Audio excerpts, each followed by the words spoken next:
Hey guys, welcome back to the Rental Property Playbook. My name is Brian. Today we actually have a different topic other than real estate. I know you think that's the only thing that I'm interested in, but I'd like to welcome our guest. Some people call him the Dalai Lama. I call him John Kelly. Welcome, John. How you doing, brother? Thanks for being here. I'm doing great, man. Thanks for having me. I'm super excited to be here and learn from what you're doing and maybe impart some knowledge about what I'm doing because I feel like we are a great team together. Yeah, absolutely. Why? So I'm going to tell a little bit about why we're actually getting outside of the real estate world today, and I think it's super important. I'm going to let John talk a lot about what he does, but from another first responder's perspective, this is going to kind of bridge the gap to some of the important stuff that we do in real estate. And a lot of it's going to have to do with mindset, staying healthy, having good marriages, just having the mental clarity to be the best version of yourself. But before we get into all that stuff and what you do, I want to talk a little bit about your journey in the fire department. I know you're no longer an active duty member, but once a firefighter, always a firefighter. So tell us where you're from and what department you worked for and kind of how you got into that. Yeah. So I live in Miami-Dade and I became a firefighter in 2007. At the time, I was working as a personal trainer. And one of the guys who worked at the gym was like, "Hey, you want to apply to the fire department with me?" And I was like, "Why would I want to be a firefighter?" And he was like, "Because they only work 9 days a month and they start making $70,000 a year." And at the time, I was like working every day, clients all over the place. And I was like, "Damn, that sounds pretty sweet." So we went, I applied, jumped through all the hoops for a couple years and hit the lottery, as they say. I remember everybody telling me like, "Wow, you got hired. They're going to put you through the academy. They're going to put you through EMT school." So I literally came in with nothing. I didn't know what firefighters. I mean, you know what firefighters are, but you don't know what they do. I didn't realize firefighters ran medical calls. At that time, I was 27. I was never unhealthy, and my friend didn't even get hired, and I got hired, but good for him is that he got hired by the city. I worked for the county like a year later. And then side story for him, his name is Derek, and he started this bakery called Fireman Derek's. And it's in Wynwood, and it's like nationwide now. He has a huge warehouse. So he's like killing it. So congrats, Derek. Great job. Derek, send us some samples. I like to eat. Yeah, man. Good stuff too. And but not healthy. And funnily enough, he's diabetic. So he's peddling out the crap. Never trust a skinny chef is what I say, right? Oh, yeah. Smart move. Yeah, so I got hired, and it was the greatest job in the world. It allowed me freedom to do all of the things that I dreamed about doing. And at the time that I got hired, I was also beginning to train in mixed martial arts. I had played college football, and I was kind of looking for something competitive, similar. I played flag for a couple of years, and then I said, "Oh, let me learn this jiu-jitsu stuff." That led to me getting my first fight, and I ended up being a fighter and a firefighter at the same time. And in my head, I was like, "This is the perfect thing. I can become an MMA champion, and I'll have a steady job." Because at the time, fights were paying you like $3,000 to show, $3,000 if you won, and that was like a sold-out show. And it was like something that I had always wanted to pursue, and I was good at it.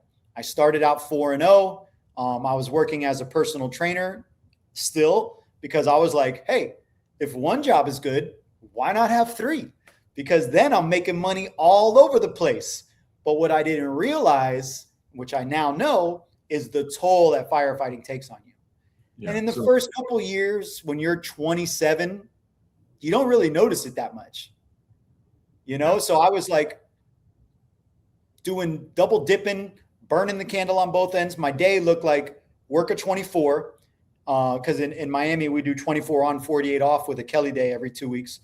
And I would get off and I would go, come home, see the kids, send them off to school, and then go to jiu-jitsu or striking. Then I'd come home, eat lunch, go weightlift. Then I'd go home, have another meal, and then at night, go back and do whatever I didn't do in the morning. So it was like 3 times a day that I was training. And I grew up an athlete. I grew up playing football, like I said, but that was when you got normal sleep at night. That was when you weren't being exposed to toxic chemicals. That was when your first call wasn't a 21-year-old kid getting blasted out of a car and the captain wants to break you in. So he has you go pull the wallet out of the guy's pocket with his head smashed, which is an image you can never get out of your head, right? So it's like, I didn't understand how that impacted me. I used to think stress was for pussies. I used to be like, stress? What the fuck is stress? There's no such thing as stress. And right around 31, 32 years old, I started to really feel it. My ability to get past the first round in a fight was kind of non-existent. I could still fight for 3 rounds, but I was on air like as soon as the fight was over. I won my first 4 fights in the first 2 years. And then in the last 3 years, I lost 4 out of 5. And I couldn't figure out what was wrong with me. So what did I do? I trained more. I trained harder. Oh, I'm gassing in fights. Got to train harder. Never bid on any places because my firefighting was like my second job in my head and fighting was my main job. And I was bouncing around the county. I was like the county bitch. Like, oh, somebody called out, you go there. Oh, we don't have enough people here, you go there. So I was in a lot of busy places. And Miami-Dade is very big. We run a lot of calls. And I was many, many nights with less than 4 hours of sleep. And I would still go train. And I would wonder why I'd get my ass whooped. And throughout this whole process, by the way, I was drinking copious amounts of caffeine because I was exhausted. I was drinking alcohol at night to relax. I was still going out and partying on the weekends, drinking binge drinking to where you're blacking out. And all of these things began to stack up upon me. And I remember going for a run one day, for a fight to cut weight. Oh yeah, I was cutting weight too. And my heart skipped a beat. I was like, what the fuck?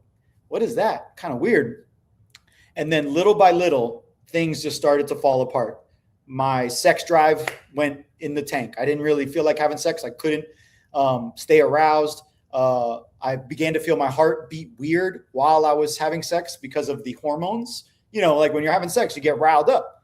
Those same hormones were making my heart beat off beat. And I would get up off of my computer chair and I would feel really dizzy for a couple seconds, which I realized later I was pre-diabetic because cortisol creates problems in your metabolism too. So my cortisol levels were super high from all the training, all the pre-workout, all of the calls, and then they can only stay high so long. And eventually it drops. And then that's when the shit hits the fan. That's when you feel tired no matter how much you sleep. That's when it's hard to sleep. That's when you're waking up with panic attacks. That's when the anxiety takes over. That's when the depression kicks in. That's when the relationship problems kick in. That's when the suicidal thoughts kick in. And there was like an energy about me. I was so wired all the time that I couldn't be relaxed anywhere. I was hyper vigilant no matter where I was. And I just wanted to die. I wanted it to stop. Whatever I could do to stop it. Sleep didn't work. I didn't feel like working out anymore. I didn't feel like having sex anymore. I didn't want to be around my friends anymore. I still wanted to be around my family, but I wasn't able to be myself because I had all these problems in my head going on. And that's when I decided to leave the department. And I was at that point where I literally drove to the fire station next to my house, Station 20. And I sat in the car because I thought I was having a heart attack because my heart was beating so rapidly.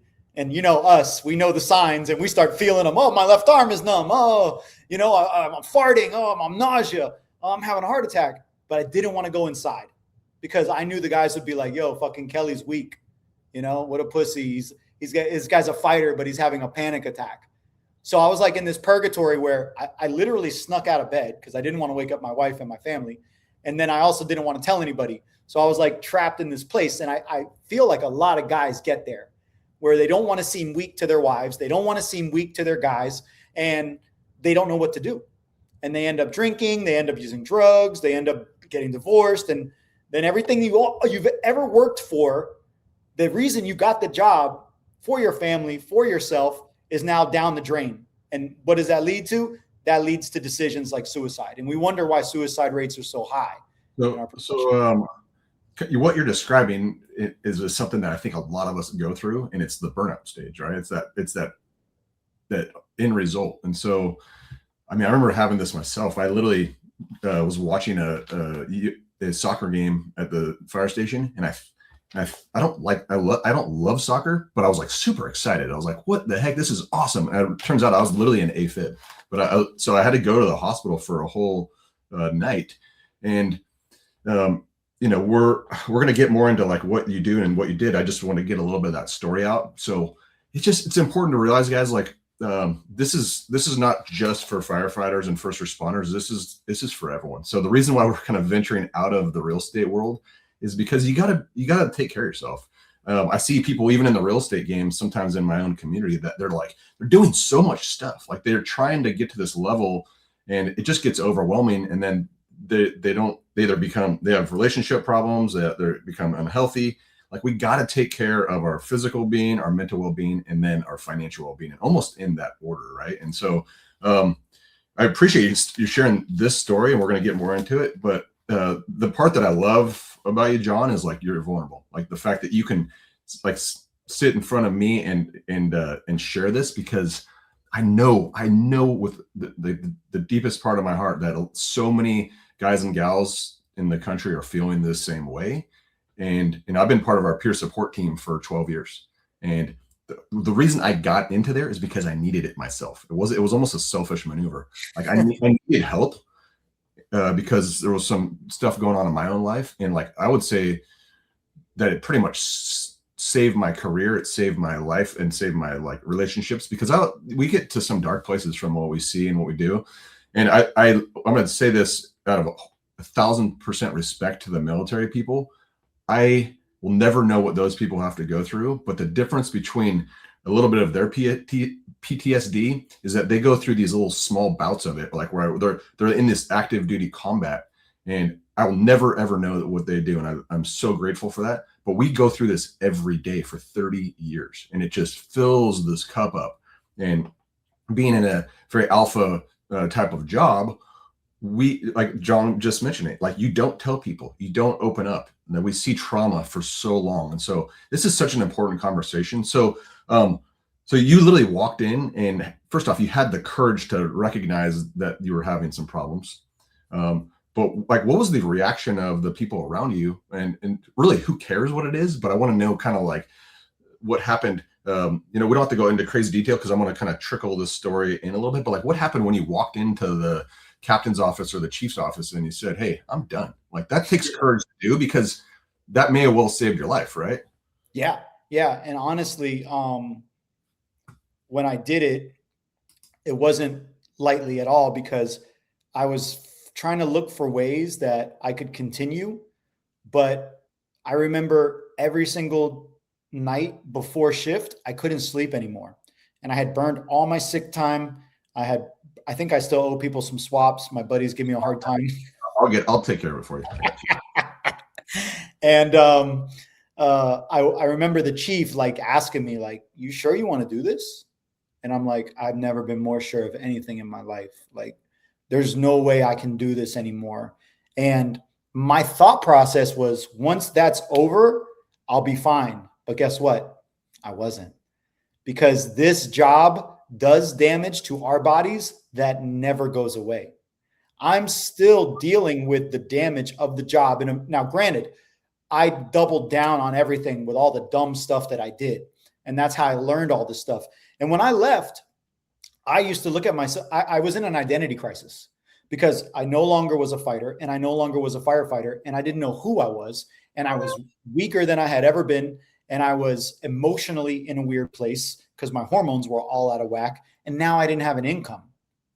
So all the money that I had saved up, I was using on my mortgage and my bills and stuff like that. And that just created more stress, because all I just saw was that going down, and I didn't have a plan, and I didn't change the person who created those problems.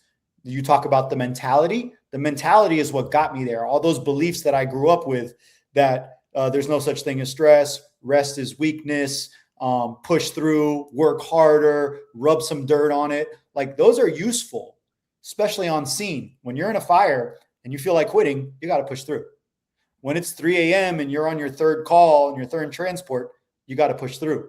But if you come home with that mentality and you never plant seeds of health, you're only planting seeds of disease, because that's what the job does. The job requires us to plant seeds of disease. So we are required to plant those seeds of health. And if you're not doing it, you're going to speed up the process. And my wife, who at the time had made a career change a little bit prior to me leaving the department, was very supportive. She was actually the person that made me realize that there is something wrong, because all of those signals that I was getting, I was just like ignoring, whatever. And then she's like, I haven't seen you smile in months. And then I was thinking like, damn, I haven't really been happy at all. I've been miserable. I look like shit. The way I look now is like 10 times better than how I looked at 34 years old. And for the people who are just listening, he looks like a Greek god that's chiseled and the jawline of a model, just so you guys are all aware. And anyway. But I remember looking at my phone, like, you know how like you're looking down at your phone and it's black and you see your face and you're like, what the fuck? Like all the fat was gone. I was wrinkled. I have like, I'm bald, right? But if you were to see my hair grow out, it's all gray. And it's been gray since that time because I had freaking ran myself into the ground. So what I realized when I left the department was those problems don't leave with us. We have to change our behavior. We have to change our mindset. We have to change how we approach our health, because firefighting is a job that requires physical fitness. You are going to have to get up at 3 a.m. from a dead ass sleep and fight a fire one day where your heart rate's at 180 beats per minute. And if you're not prepared for that, it's going to give you AFib. It's going to give you PVCs. It's going to give you high blood pressure over time. It's going to give you a heart attack. And that's one of the reasons that I started to really change the way I looked at health and wellness, because when I was going through that dark place after leaving the department, I realized that there's something else to this. You go to the regular doctor and what do they say? Antidepressants. Take these antidepressants, you'll feel better. And I knew when we go on calls and you see those bags of medications, once you start one, it's 1, 2, 3 every year. It's something new. Yeah, so I was like, no, I'm not doing pharmaceuticals. And not to interrupt you, but I think just for the non-first responder listeners, like I know you guys like respect what we do, but it's that's why I love connecting with the first responder community, because it's so hard to tell people what we do.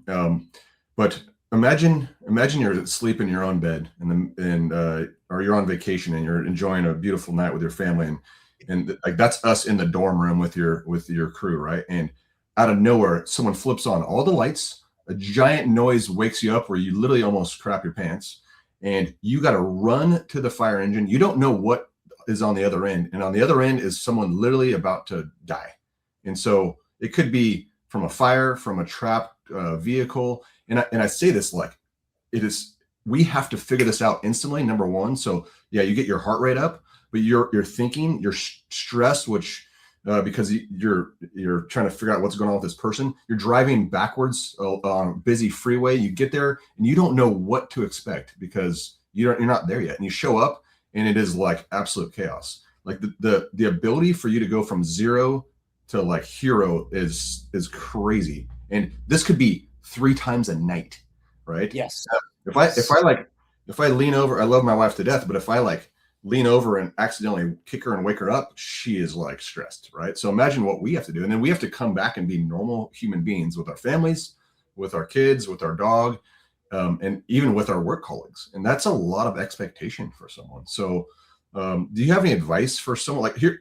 I'm actually seeking advice from you. So one of the things I think this will benefit is to talk a little bit about the strategy. One thing that Brian has a very, very hard time doing, and a lot of it is there's some trauma involved, and I'm not ashamed to admit that, but I cannot sleep well at home. Like I toss and turn. I have thoughts. I can't turn myself off. Part of it's because I'm doing so much in my life. But Sure. like, do you have any recommendations for me or for Yeah. the listeners? Like, how do like if there's any first responder that can't sleep like me, what's their recommendation? Like, what do I do? Yeah. So sleep is a skill, especially for first responders. Um, you're not going to get good sleep on shift. The first thing you have to do is just know that that's okay. You don't have to have perfect sleep on shift to get good sleep off shift. Now, there are going to be things that condition you to keep your mind going, to wake up in the middle of the night because your body's used to it. So that's why we have to recondition our minds and our bodies in order to give ourselves the best opportunity. And even when all the planets are lining up, you still might wake up in the middle of the night with your mind racing, but not beating yourself up about it is the most important thing. Because if you think that you should be sleeping good and you're not, it causes you more stress. It's like when you look at the clock and you're like, all right, I have 4 hours and 38 minutes if I fall asleep right now. And then you're literally like, okay, 3 hours and 23 minutes. Fuck it. As soon as you say fuck it, you fall asleep. But as soon as you're like trying to control, you can't control sleep with your conscious mind. You have to do it with your unconscious mind, right? So steps that you can do in order to sleep better. And this works for everybody. A good night's sleep starts first thing in the morning. It starts with sun in your eyes. So much of our lives is spent indoors, in front of the computer. In the station, we have those fluorescent blue lights hitting us, keeping us up, disrupting our circadian rhythm. Our circadian rhythm is our master clock.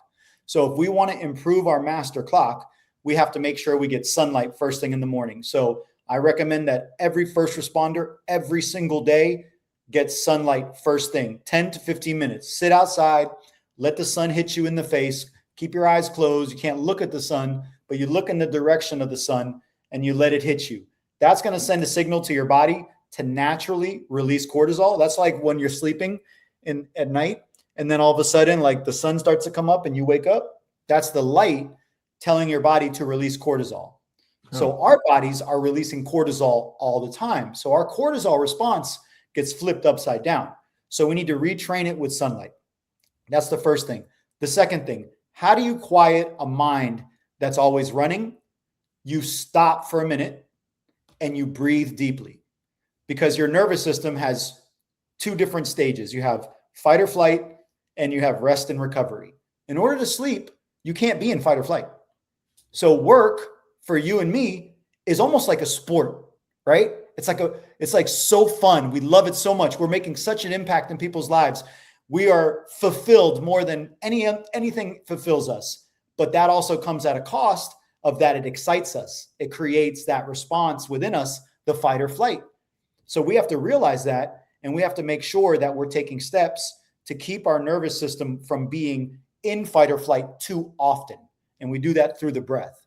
So the breath is the language that the nervous system speaks. It doesn't speak, calm down. You just got to calm down. It's like when you go on a call and somebody's hyperventilating, what do you tell them? Breathe deep. We do like You know? Lamaze breathing with our patients. Like, Right. But how often do we do that with ourselves? never. Yeah. Never. Right. And if you think about breath work, it's so simple. People don't want to do it. It's like, I already know how to breathe, bro. You're not going to teach me how to breathe. Right. I do it all day. But what we do is we breathe shallow. Like right now, I'm excited.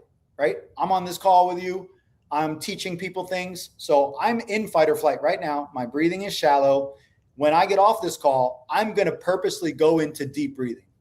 I'm going to set a timer for 10 minutes. It doesn't need to be more than that. It can be, but it doesn't need to be. 10 minutes, put some soft music on, and I'm just going to breathe in through my nose, filling my belly, and then out through my mouth for about 8 seconds. So I'm going to breathe out slow like this. And the first 2 to 3 minutes are going to be the most uncomfortable thing in the world, because you're consciously having to breathe. Like breathing is an unconscious process. So intentional breathing is kind of uncomfortable. But once you get over that like 2-3 minute mark, you kind of like fall into a nice rhythm. It's like the runner's high. When you're running, you know, you're like, oh God, these first 5 minutes suck. Then all of a sudden you're like cruising, right? Same thing with the breathing exercises. So the beautiful thing about getting the sun is that you can do the breathing at the same time. So you're sitting out there in the sun and you're doing your breathing. That's doing two things: resetting your circadian rhythm and giving your nervous system the signal it needs to get out of fight or flight, especially if you're coming off a shift, and into rest and recovery. Because sometimes we don't take that space in our lives to switch from firefighter mode to dad and husband or wife and mother mode. That needs to be a clear switch. The breath work does that. Next, you want to eat early in the morning. I know a lot of people like to fast, but for first responders, fasting is not a great idea to do every single day because it creates more cortisol. It's share a story just because it's relevant. The very first time I decided fasting was something I wanted to try, I went to, like, I was doing was it 18 and 6? And so I woke up, got to the station early in the morning. We decided to go to the gym. I took some pre-workout, right? I ended up, number one, I'm on probation, right? And so I ended up on a third alarm fire, and a third alarm in LA County is literally like the world is burning. It was a Costco sized warehouse that was on fire. And for the next like 6 hours, I was on that call. I could not catch up with my hydration. I was already way behind the curve. I was in probationary boot mode because I was trying to impress everyone. And at a certain point, my hand started cramping around the nozzle. And I was like, I told the captain, and he's like, yeah, go get some water. Like probably an hour later, I was cramping for 10 minutes at a time, full stomach, legs. I was pretty much in rhabdo. And so finally I was like sitting in the engine. The captain comes over and I look like, I don't know, like what's that, eagle or whatever. I'm just like all cramped up. And I was like, precious, like, so they took me over to the medics, and my resting heart rate was 160. Wow. My blood pressure was 80/40. And I was like in bad shape. So for the next 24 hours, this is the first time I was in the hospital as a firefighter. But so I liked that advice. Number one, nutrition and hydration is super important. And I'm speaking to myself because I'm still not great at it. But from that moment forward, I literally was not hungry in the morning, but I would force myself to eat because you just never know what you're going to get on. And we get lots of brush fires in LA County. So like imagine humping hills for the next 8 hours and you have nothing in your body. Right. Yeah. So I stopped taking pre-workout from that day forward. Nice. I forced myself to drink a ton of water. Nice. I almost cut out alcohol completely, so I'm kind of proud of all that. But anyway, that's a good piece of advice. Like everyone thinks it's fasting because you want to be Mr. Awesome calendar guy, shred mode as a firefighter, but just be careful because we got to take care of ourselves, right? And and that's the thing. We got to remember, we're not normal people. That's the first thing you got to remember. You can't take advice from somebody who's not a firefighter. Don't do it. How old are you, Brian? I'm 46. If you're a 46-year-old dad who's a firefighter and you have children and a wife, you should not be taking fitness advice from a 30-year-old. Heck yeah. They don't understand what your body's going through. They don't understand what you have to be prepared for. And that leads to the next piece of how you get good sleep is after you've done your breath work, hydration. That was a good one that we left out. Don't fast, eat your breakfast, then you do your workout early in the day. You don't do your workout, and you can even do it before you're breathing early in the day. But with the caveat that your workout is always in line with whether you're on or off shift and your physiology. So I wear an Oura ring, and all of my clients either wear an Oura ring or a whoop strap. We don't do anything without data. When you get to a fire, do you fight it indiscriminately or do you assess the scene? Yeah, you have data and training and you know what to expect. Right. So you do the same thing with yourself, right? You assess yourself on a daily basis. If you are on shift, to your point, and you go crush a workout and you drink the pre-workout and you haven't eaten food and you go on a 3-alarm fire, look what happens. Yeah, so I really could have died. You literally could have died. Right.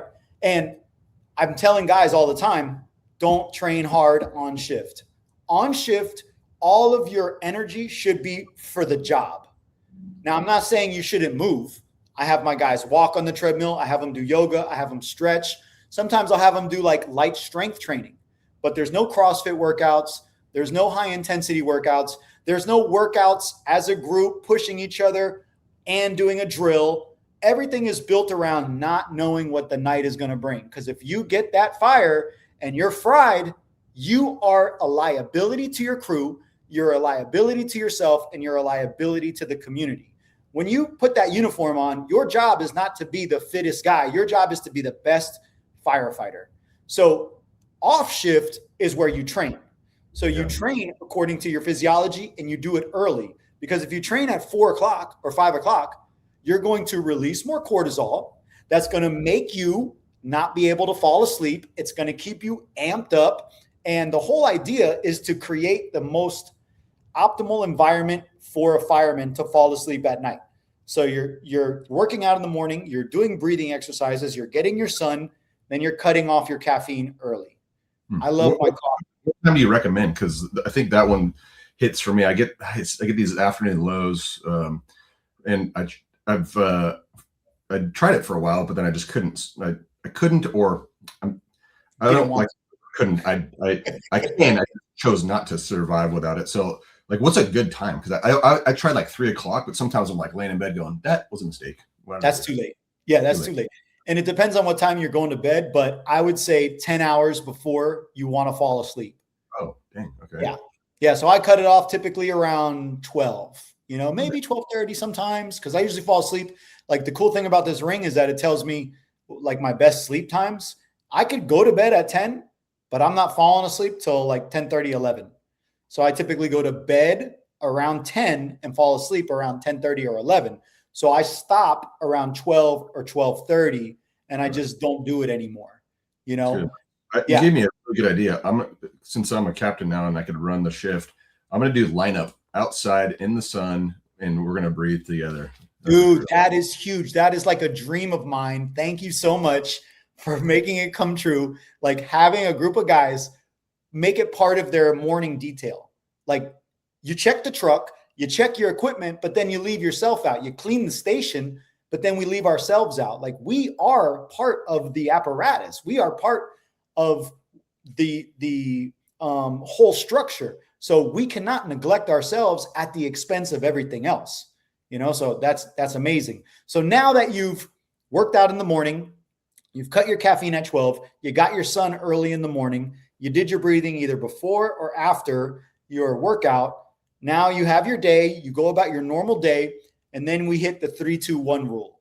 The 3-2-1 rule is 3 hours before bed, you stop eating. So if you want to go to bed at 10, you stop eating around 7. Because once you eat later, your body is digesting food, which raises your heart rate, which raises your core temperature, which makes it harder for you to fall into deep sleep, and then later on ruins your REM sleep. So you stop eating 3 hours before bed. 2 hours before bed, especially a guy like you, close the computer. No more work. Damn it. No, yep. No more work, because the work isn't going anywhere, Brian. It's going to be there in the morning. And if you want to get it done, get up a little earlier, work early in the morning when your body's supposed to be up. We're on the wind down process now, right? So you get that cortisol spike, then you start to get that wind down process. We want to be in line with our natural rhythms. So once we get like 7, 8 o'clock, we're closing the computer, we're done. We're locked in on family time, which I'm probably sure you probably do that even earlier, but you don't want to go back into work mode, because then you're doing it again. Now the mind's getting working. So all you real estate agents out there listening to this, you got to stop working 2 hours before bed. Then spend some time with your family, eat your dinner, or, go for a walk. That's a nice thing to do late at night. What I have my guys do is another 10-minute breathing practice before bed, and or a mutual breathing practice with their wives or husbands. And we do connection exercises where we say things like, what was the best part of your day? What do you appreciate about me? Here's what I appreciate about you. Because a lot of times we allow life to kind of pull us in other directions, and we don't spend that time connecting. And in order for us to have good marriages as first responders, we have to connect purposely, because there's going to be a lot of things that are going to make us disconnect easily. So we have to make connection part of it. And then finally, that 1 hour before bed, I call it the wind down routine or the blackout protocol. So now you have a ritual that you do every single night. I'll tell you what mine is. 1 hour before bed, if I want to be asleep by 11, by 10 o'clock, I'm in the shower, do all my shower stuff, floss, brush my teeth, put on whatever stuff I need to put on my face, come out, I grab magnesium and a little melatonin. I put the AC down to 68 degrees. I turn on a little white noise machine. You want the AC down to 68 or lower because you want your body cooling off. The cooler your body is, the deeper your sleep. Then you want the white noise because, as you can kind of hear in the background, I have one of these loud dogs that likes to move around at night. And those little noises will trigger micro awakenings. You're not conscious for them, but they take you out of your sleep. Right. So you appreciate this, but right next to I don't have it in my personal home, which I want to, but right next to my bed in the dorm at work, there's one of those little baby like white noise things. And it's freezing in there because there's a bunch of stinky, smelly dudes in there. And I sleep. If we don't get calls, like I could actually sleep decently there because it's freezing and I have white noise. And or you're hearing you're hearing like 7 CPAP machines, people breathing. That's kind of white noise, I guess. It's like a fan. Yeah. Is this Darth Vader in here or what? Yeah, and that's the reality, right? Like we have a lot of sleep problems. So sleep is not accidental, man. Like everything I said, I've learned over the years because my sleep is still affected by the job. I've been retired for 13 years. And if I work late, if I have caffeine late, if I train late, if I don't get my sun, if I'm doing things like alcohol, my sleep sucks. So guess what, guys? It's not going to change. You might as well adopt these behaviors now because when you leave the department, nothing is going to change. The damage is done. You don't undo this damage. Now, can you mitigate it? Yes. Can you reverse it to a degree by behaving in certain ways? Yes, you can, but it takes intention.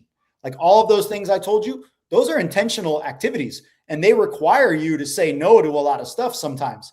If you want to get good sleep, then you got to make sure you're having all of these things dialed in. And at the end of that blackout protocol, when I lay in my bed is for 2 things, sex and sleep. There's no TV in there. There's no scrolling on Instagram when I'm in bed. When I'm in bed, I have a book. And all it takes is a couple minutes of reading to tire my brain out enough to put me to sleep. I used to read a lot better when I was younger. My ability to read longer has disappeared because of, technology and stuff. But don't have a phone close to you. Put it on airplane mode. If you need your alarm, you need your alarm. But don't have it right next to you. Don't be scrolling in your bed at the station either. Because that blue light will keep you up. And think about what we see online. Israel bombs these guys. Trump does this. This guy raped this person. These immigrants did that. It's never like, oh, look at all this nice stuff happening. It's always the worst things. I'm guilty of that. And I know it. That's my wind down thing. But my mentor who's in this same space as me, he's like 8 pages a day minimum in a book. And by the way, firemen can read. I know you didn't think we can, but we actually can read. All these books back there I've read, but I love that advice. But you're challenging me to do a lot of things, and I appreciate that. But number one is I need to because I run a business, and I know you run a business. I'm on the phone a lot more than I want to be. I'm going to start setting limits on when I start shutting down my business at night, because what I tend to do is utilize the downtime at work a lot to get stuff done, which I think is important too. That way I have more family time at home. Sure. But I know I'm guilty of like overextending myself sometimes. And so I'm very grateful for that. Like, and by the way, for any LA County guys and gals, we have access to get free Oro rings. So I don't have one yet, but I'm going to get one. Our department will pay for that, which is really cool. So I want to challenge all of us to get that. So how has your life changed from the day you walked away till now? I want to, I know it's obviously a lot, and this conversation is meant, again, I'm opening this up to not just first responders, but to people in real estate, because it's relevant to all of us. I have real estate buddies of mine who I'll go to lunch with them. They'll have 2 cell phones, and I'm like, we're just the way the world works now is we're so interconnected with like doing so much stuff. My job as a real estate coach is to help people in the financial world get more time back instead of spending people's days and nights away from their families on overtimes to survive. I've helped create a system where people are getting more financial money back so they don't have to be at work.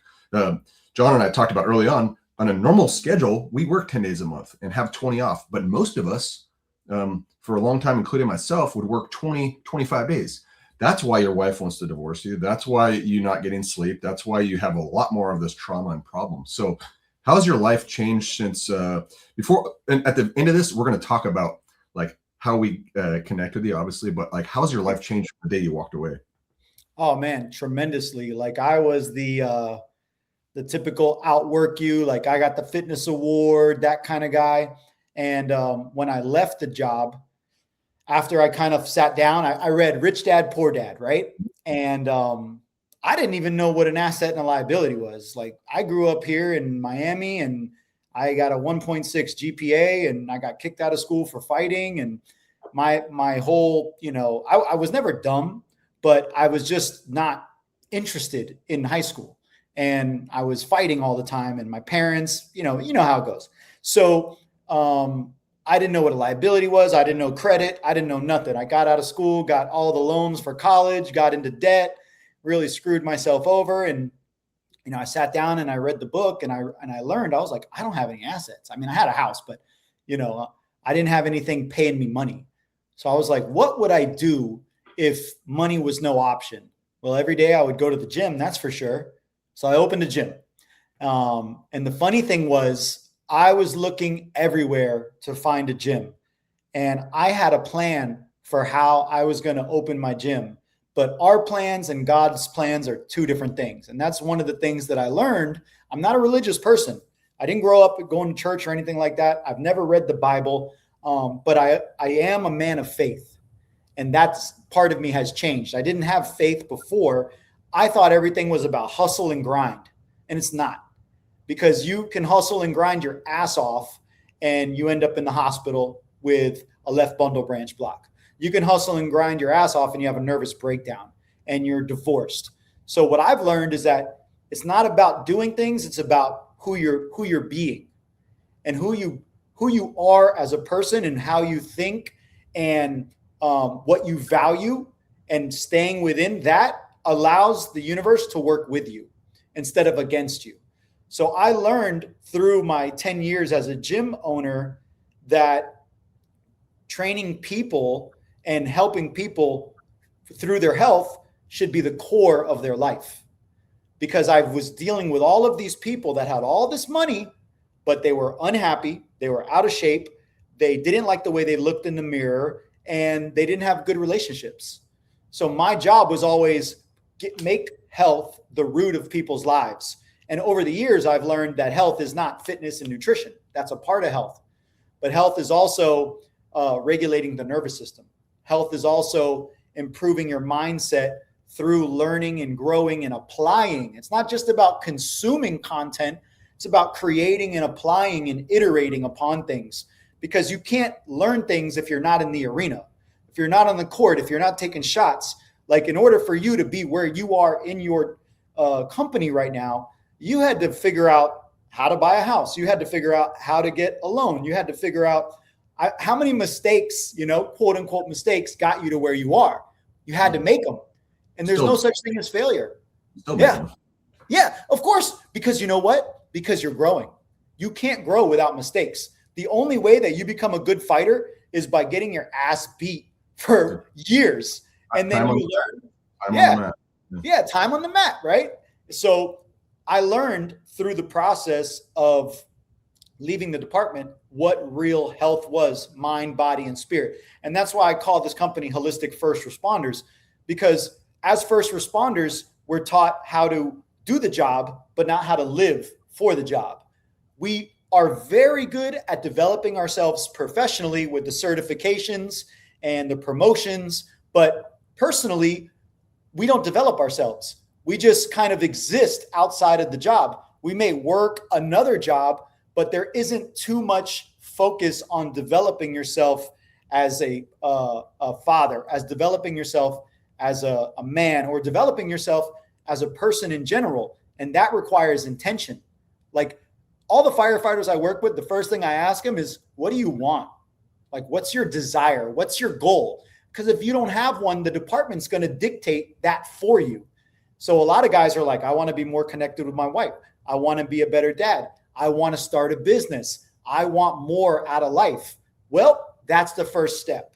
We have to look at your psychology, your desire. And then I help people, and this is what I learned leaving the department, is how to create the life you want through your beliefs, taking the limiting ones to empowering ones, through your thoughts, making sure that your thoughts are aligned with your goal, and through your feelings. And your feelings lead to your actions. So if you're not motivated to do something, it's not going to happen. And I've talked to guys all the time.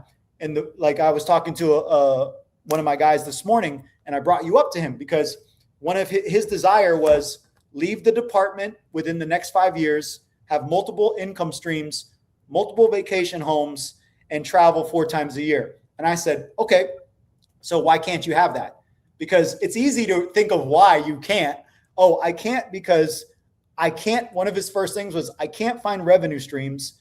I don't know what to do. I've been doing this so long and I don't know where to start. And all of those things are not required for you to make a decision that you're going to earn more money. All that you got to do is say, I'm going to make a decision and I'm going to earn more money. Then you can think of things that are going to help you get there. But if you were to stop at, oh, I've been doing this too long, you just blocked alignment to your goal. You is self-imposed limitation. We are the ones limiting ourselves, not the job.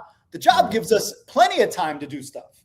I always say, like, I'd say firefighters and first responders are actually meant to do what either Brian does or John does. It doesn't matter if it's real estate or holistic stuff, because first and foremost, first off, our whole job is to take care of others, but we don't take care of ourselves enough. And number two, we will never go to parade rest. And for those of you who don't know what parade rest means, is we won't give up. Like we literally had 2 hikers that had rocks falling on them last week in the bottom of a waterfall.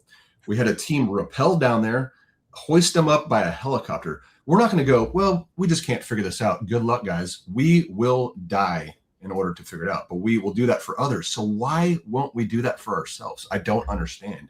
And so I just think it's super important that we need to, it's not a lack of us having the ability to do it, but we just don't have the guidance. And we all had that early mentor in the fire service. I had mine, and I'm sure you had yours. And so just take the same skill sets that you have in the department and put them to work in whatever it is. It doesn't have to be real estate, and it doesn't have to be holistic healing.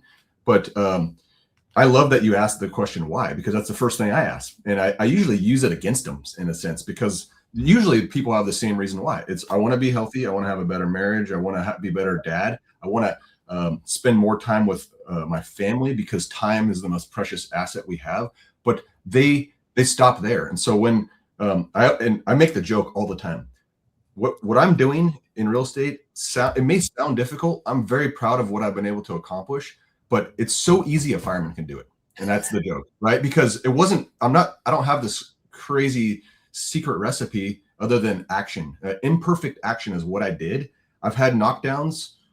You may see all these people on social media being like, oh, this is easy. I became a millionaire overnight and I drive a Ferrari. That's a bunch of BS. Like, what I'm doing every day is not easy. It's a grind, but I have the why. I literally have the why because I see them every day. I see my kids this morning. I saw my wife and my dog. That's my why. So if your why is strong enough up here, and this is like a little bit of mindset stuff too. Like, if your why is strong enough, you can accomplish anything. It was not easy to become a fireman. We both did it, and so did most of the people that are listening to this.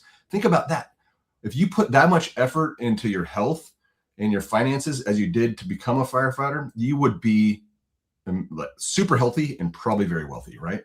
Yeah. And the beautiful thing about it is it's the same process for health, wealth, and relationships. It's not something you need to relearn over and over again. You want to get in shape? Okay, that's your desire. So why aren't you in shape?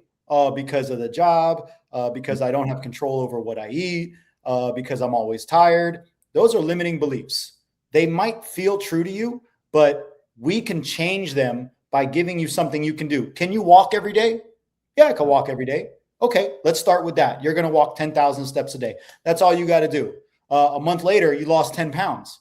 So it wasn't all that other bullshit that you're making up in your head. All of that is a story. It's all a story you're telling yourself. And like you said, it's not going to happen overnight.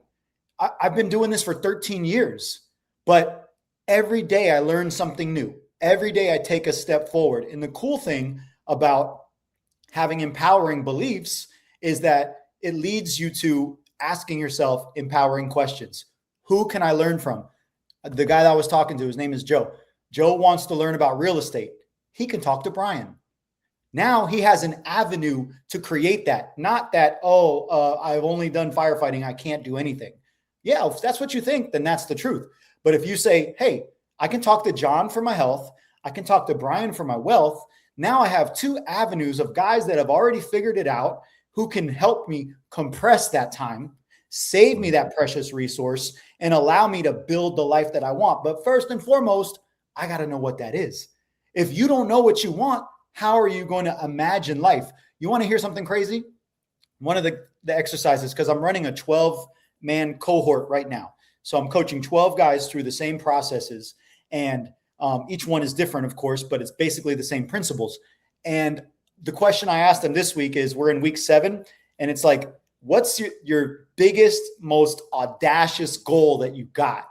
Tell me what that is. The BHAG, big hairy. BHAG, right?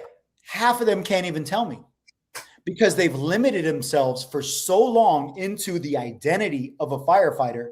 They no longer can even imagine a bigger goal than working at the fire department. And that is not an attack on them. That is a condition of the job. That is a condition of our society, because everybody listening to this right now, I can tell you something. You can do anything you want. And I know you've heard that before, but there's a framework to it. It's not an accident. You have a desire, you figure out what your core conflicts are, you transform them into empowering decisions that serve to create alignment. Then you practice every day gratitude, because gratitude sets the ground for what you have, not what you don't have. If you're always looking at what you don't have and what you want, you're going to feel like shit. But if you look around and you go, wow, I got a roof over my head. I got healthy kids. I still have parents that are alive. I have my health, the ability to move through life and help other people. Life starts looking pretty good. And then you visualize that future you want. You look at the future. What is the future that I want? And you start becoming that in the present. Because what we all need to understand is that our goals don't manifest instantaneously. I don't care what anybody tells you. Thank God, because how many times have you looked at somebody and you were like, I wish that motherfucker was dead, or I wish I would beat their ass, whatever, that negative thought. If that manifested instantly, people would be dropping dead everywhere. But life takes time to manifest. When you plant a seed in the ground, do you expect the tree to grow overnight? No. When you get your wife pregnant, do you expect the baby to pop out the next day? No. So why do you expect your desire or your dream to be accomplished overnight? I think it's because we live in a society that that people want these quick, either to get rich quick, or how do I become shredded fast, and what's the quickest way there? And so my cautionary tale, and I'm just going to piggyback what John's saying is compare yourself with the person you were literally yesterday. And if you've gotten one step better financially or mentally or physically, then you're in the right place. In the real estate world, I did this early on. I would look at the people that had 50, 100, 200 properties, and I was like, oh my gosh, I want to be that person. And then when I got my first out-of-state rental property, I didn't really appreciate it. That's a giant, massive accomplishment. I should be going out and taking my wife to celebrate. And I was just like, what's next? Like, I got to get to where he's at. I'm not saying that I don't look at those people still and say, hey, Brian can do that. But you have to compare yourself not to others, but to the person that you were, right? And I think that's important. So I know you do this. We're kind of coming up on the tail end of this. First off, thank you so much. Like, I think I have so many actionable steps that it's going to make me a better person. And so appreciate you sharing that. I know you do this one-on-one. What John and I both do are very parallel. That's why we decided to do this. You have to make the decision to do it. We have been doing it, so we're going to help you. And we have that we both still have that firefighter mentality where we want to help others. I do it out. I do this because I wish that I could find. I wish when I was in my 20s, I found someone like myself that had this ability to teach me. I would be so much better off financially. I actually wish I would have. More importantly, I wish I would have found someone like John when I was a young fireman before I got really burnt out and had some issues. So, um, tell us, like, within a 30-second, like 50,000-foot overview, what do you coach people one-on-one, correct? And also, I want to know, how do we connect with you, because it's super, super important. And I'll leave it here. If you guys are struggling mentally, physically, financially, reach out to us. We're going to give you a moment of our time to be able to get you through that. That's what this is about. But you're not on this journey alone, right? So what do you do, and how can they connect you? And I will tell all my listeners right now, I will be connecting. I will and have been connecting with John. And so this is I want to challenge all of you guys to connect with John, and almost like this is your actionable step for the day. If you get nothing out of this, please reach out to John. I'm going to give you all his information. Have a conversation with him. If he could change one aspect of your life, like that, our job is done here. And so how do we get a hold of you, and what is your program? Yeah. So basically, you can find me on Instagram at Holistic First Responders. I have a YouTube channel, Holistic First Responders. So you can find me on either one of those. You can message me, direct message me on Instagram. I also have my email is john@holisticfirstresponders.com. But basically, I will help anybody who needs help. I have a ton of free resources that I've put together over the years, that if you're feeling stressed, I got something for you. If you're not sure how to work out, I got something for you. If it's helping you to detox, I got something for you. So don't feel like you have to invest thousands of dollars. If you want to, you can, because I will coach you, and it does change your life and transform your life. But I'm here to help. My Instagram has tons of free content. My YouTube has tons of free content. All you got to do is desire to make a change. You really got to want it. You really got to take that step forward, reach out, follow, like, subscribe, share with your friends. All of those things are helpful. And my program, basically, I have different versions. Right now, I'm doing a cohort because I wanted to create a more group community thing. And then I have one-on-one coaching. But I also have a program that if you wanted to just do it on your own, give me a call. I'll send you all the stuff that I teach my guys, and you can do it on your own. So there's multiple price points. There's a low price point, there's a mid price point, and there's a higher price point. But I will help you for free. I'll jump on a call with you. If you guys ever need someone to talk to, I'm here. Brian's here. As firemen and fire people, we understand what you're going through, and we want you to know that you're not alone, and that every single person that we connect to doesn't just help you, it helps us too. I've learned so much from the people that I've worked with. I've learned from you within a couple weeks. It's like community is the most important thing. You're not alone. You don't have to, asking for help is not weakness. One of the guys that I was working with, he's like, man, I feel weird asking for help. I was like, if me and you were moving a couch, would you do it on your own, or would you say, can you grab that side? You'd say, can you grab that side? This is what firefighting is. It's like a fucking weight on you, and you don't need to carry it alone. So you guys can find me online. I'm there. Reach out to me. I'd love to help you.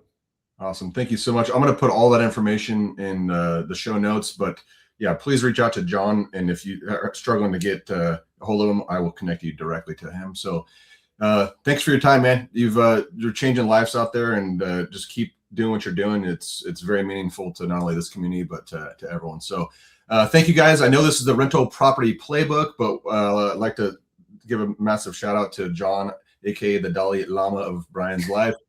Kelly, big hug to you, brother, man. Thank you so much, and stay tuned for the next episode. See ya. Thank you, bro, for having me. Appreciate it.